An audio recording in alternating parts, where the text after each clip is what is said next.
Salomón es recordado como el hombre más sabio de su tiempo, pero la historia oficial se queda corta.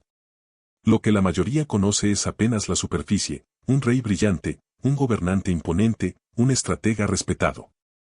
Pero su verdadera grandeza no vino de su corona, ni de su linaje, ni de sus riquezas. Su poder provenía de algo que casi nadie entiende: los códigos internos que activó dentro de sí mismo. Códigos que transformaron su mente en un canal capaz de moldear la realidad. Códigos tan profundos que los poderosos, sacerdotes, imperios, instituciones religiosas enteras, pasaron siglos tratando de ocultarlos, reinterpretarlos o diluirlos bajo capas de moralismos y traducciones cómodas. Y sin embargo, esos códigos siguen ahí grabados en sus textos, cifrados en proverbios, disfrazados como metáforas. Pero esperando ser activados por quienes estén listos. Hoy voy a revelarte una versión condensada, pero todavía fiel, de esos principios, no inventados ni reinterpretados sino reconstruidos, desde lo que Salomón dejó sembrado hace más de 3000 años. Si este mensaje te encuentra, no es coincidencia, es sincronía. Llave 1. La visión interna que desafía al mundo. Antes de que Salomón construyera templos, antes de su fama, antes de su fortuna, el mundo a su alrededor ya lo estaba presionando. Sacerdotes cuestionaban su legitimidad. Autoridades religiosas desconfiaban de sus métodos.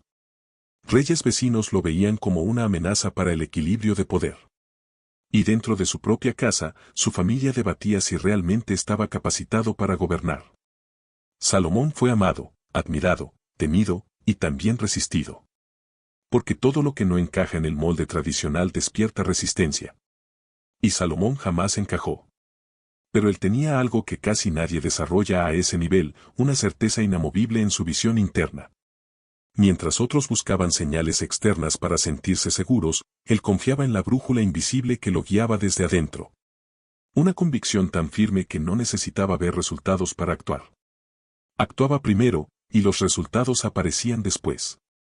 Para Salomón, la fe no era un acto religioso, no era esperar ni era rogar. Para él, la fe era una tecnología mental. Significaba vivir como si la visión ya se hubiese manifestado. Significaba pensar como próspero antes de ver prosperidad. Significaba hablar desde la abundancia antes de tocarla físicamente. Significaba sintonizarse internamente con una realidad que todavía no había llegado al plano material, pero que ya existía en el plano del potencial. Cuando el mundo lo veía joven e inexperto, él ya se veía a sí mismo como el arquitecto de un reino próspero. Cuando otros esperaban validación externa, él se validaba desde la versión futura de sí mismo. No era teatro ni mentalidad positiva. Era alineación vibratoria con una posibilidad real. Él no actuaba como alguien que espera ser. Actuaba como alguien que ya es. Y esa diferencia es exactamente lo que convierte a alguien común en alguien extraordinario.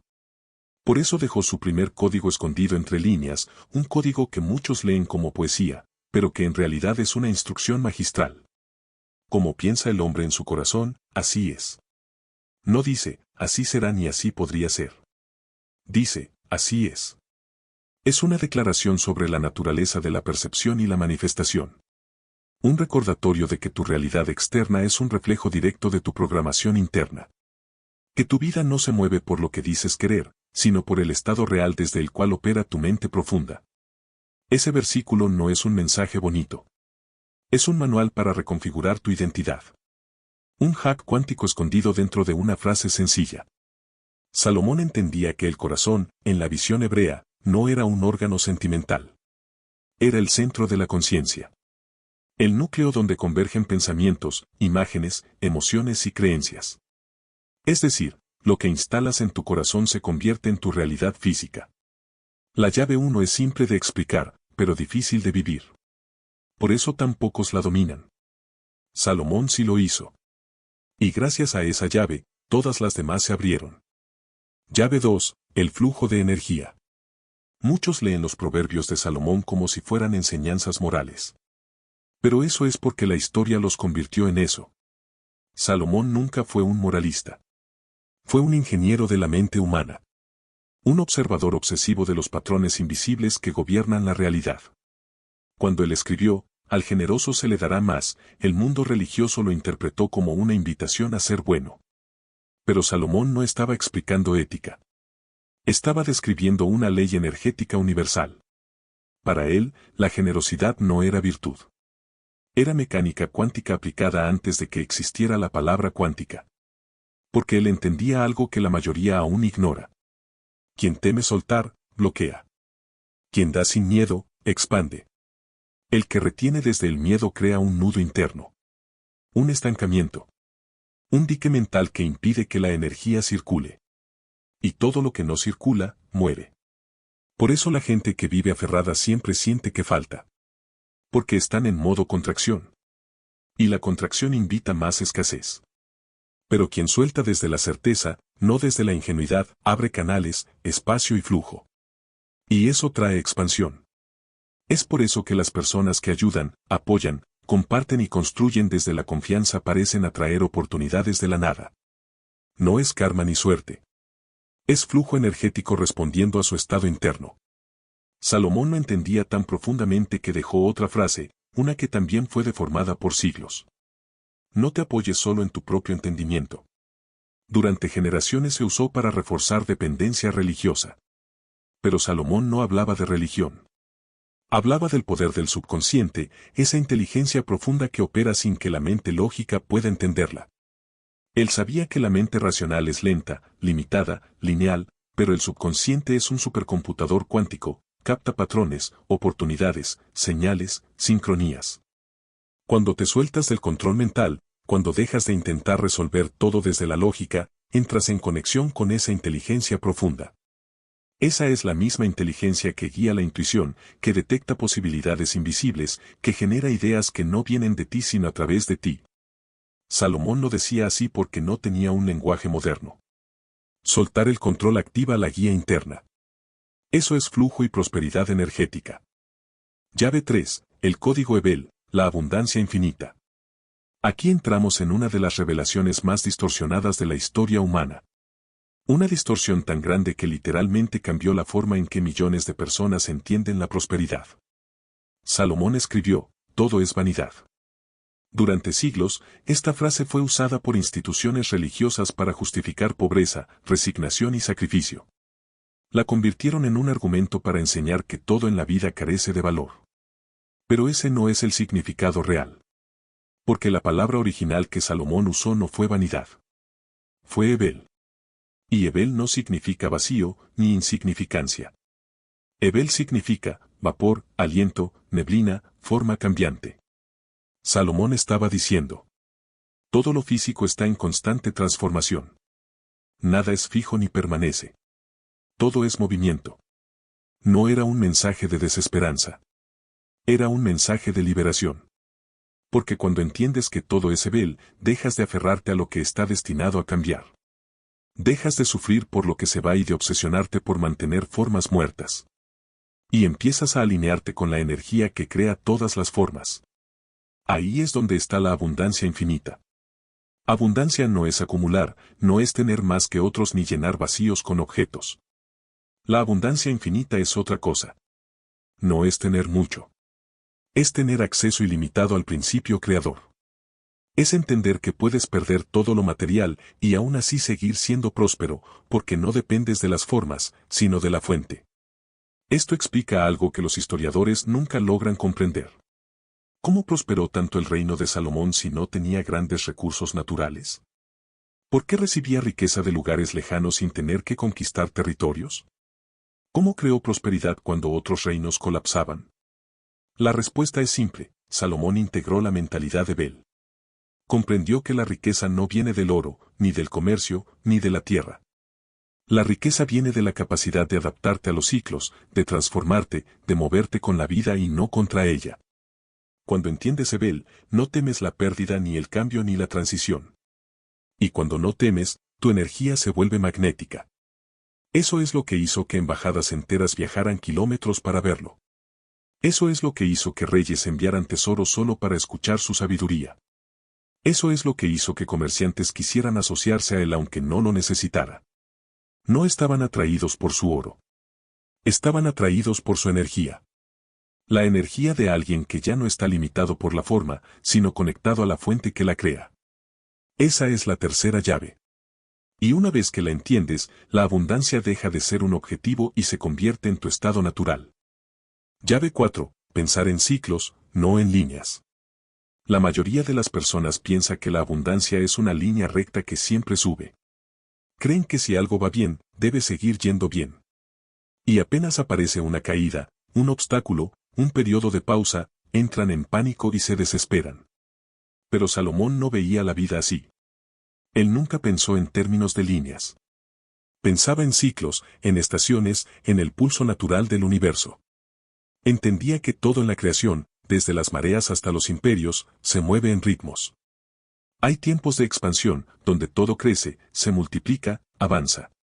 Y hay tiempos de contracción, donde parece que el movimiento se detiene y la realidad se repliega.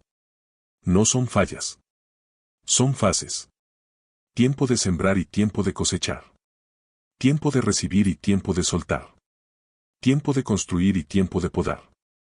Salomón escribía estos pares no como metáforas poéticas, sino como instrucciones técnicas para quienes saben leer entre líneas. Él sabía que alguien que entiende los ciclos nunca teme la contracción, porque sabe que es preparación para una expansión más grande. Y tampoco se aferra ciegamente durante los periodos de abundancia, porque comprende que el flujo necesita espacio para renovarse.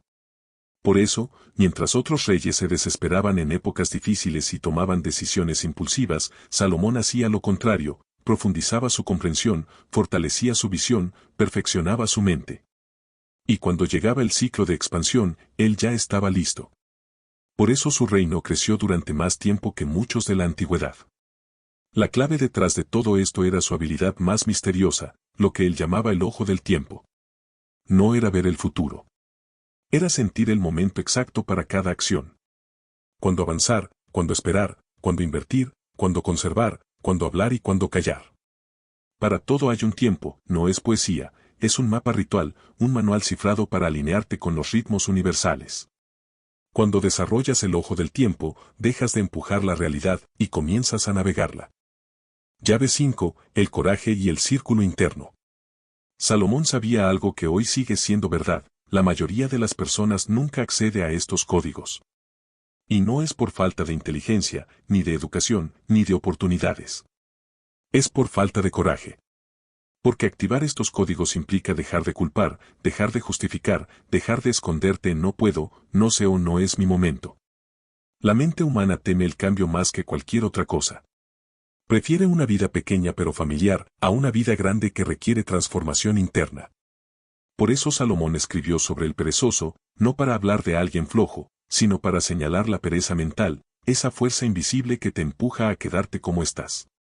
A esperar, a posponer y a no pensar diferente. Pero la abundancia no es para los que esperan. Es para los que se atreven a romper patrones. Y por eso Salomón diseñó su estrategia más brillante, crear un círculo interno de personas que vibraban en su misma visión. No buscaba convencer a todo el mundo. No perdía energía explicándose. No trataba de justificar sus métodos. Se rodeaba de arquitectos que entendían sus planos. Comerciantes que confiaban en su intuición. Consejeros capaces de ver más allá de lo obvio. Personas que expandían su mente en vez de limitarla. Ese círculo era su blindaje energético. Porque Salomón comprendía una de las leyes más duras de la abundancia. Tu círculo es tu programación. La mentalidad de las 5 personas más cercanas a ti moldea tu percepción, tus decisiones y tu destino.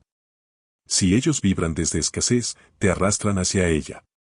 Si vibran desde abundancia, te elevan automáticamente. La quinta llave es clara, elige a tus aliados con la misma precisión con la que eliges tus metas. Llave 6. El estado de abundancia. Aquí llegamos al punto más delicado de todos. El que ha sido borrado, reinterpretado o escondido porque cambia por completo el juego. Salomón descubrió que la riqueza no es un objetivo, no es un punto al que llegas ni un destino que alcanzar. La riqueza es un estado desde el cual operas. No es, cuando tenga dinero, seré abundante. Es, soy abundante, y por eso el dinero llega. No es, cuando mi proyecto funcione, seré exitoso. Es, soy exitoso, y por eso mis proyectos prosperan. No es, cuando la vida me dé estabilidad, voy a estar en paz. Es, estoy en paz, y por eso mi vida se estabiliza. Salomón no esperaba convertirse en alguien. Él era esa versión antes de que el mundo la reconociera. Y esa es la parte que casi nadie entiende. Operar desde la carencia contamina todo lo que haces, incluso tus esfuerzos, incluso tus buenas decisiones. Porque la energía de necesidad siempre atrae más necesidad. Pero operar desde la abundancia expande cada acción, aunque sea pequeña, aunque parezca insignificante. Porque la energía de certeza siempre encuentra un camino. Salomón no aspiraba a la riqueza. La encarnaba en su mente, en su identidad, en su vibración. Y el mundo físico no tuvo más opción que reflejarlo. Ese es el último código. El más poderoso, el más transformador y el que cambia destinos. Lo que te revelé es solo una fracción del sistema completo. Un resumen del quinto código de Salomón. Pero si sentiste que algo de esto te habló directamente, quizás sea el momento de activar tus 7 llaves internas. Podés seguir con los patrones de escasez que te rodean, o comenzar a encender los códigos de abundancia que siempre estuvieron en vos. Nos vemos en el próximo video.